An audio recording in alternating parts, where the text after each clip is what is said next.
Yeah, indeed. Indeed. It's almost very similar, if not identical, to some of the nuances and threads that you alluded to in the African-American narrative. Indeed.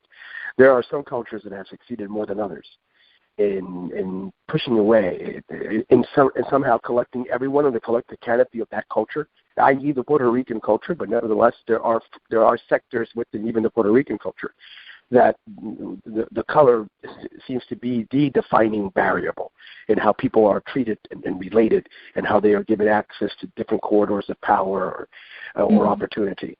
So, indeed. I did want to just quickly reference something that we alluded to some time ago as it pertains to the church, and that is this idea, even within our own churches.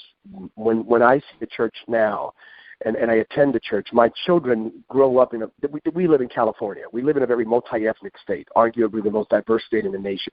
I live in arguably the most diverse community, Sacramento County.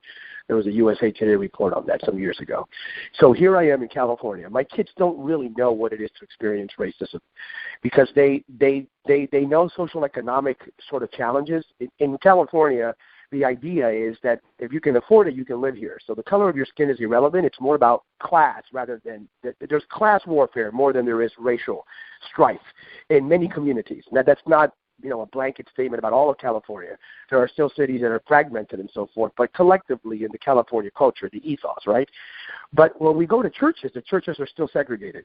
And I don't want this conversation to finish respectfully without the idea that if the church is called to bring racial reconciliation in America or strive for racial reconciliation, then the idea that the church is still the most segregated institution in America needs to be pronounced and declared.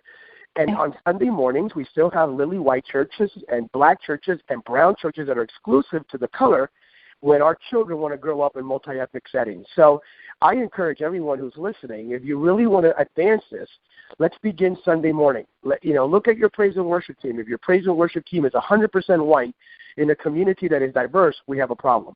If your praise and worship is 100% black in a community that is diverse, we have a problem. Likewise, brown. We really should reflect the diversity of the community and reach that community overall, not just one ethnicity in that community.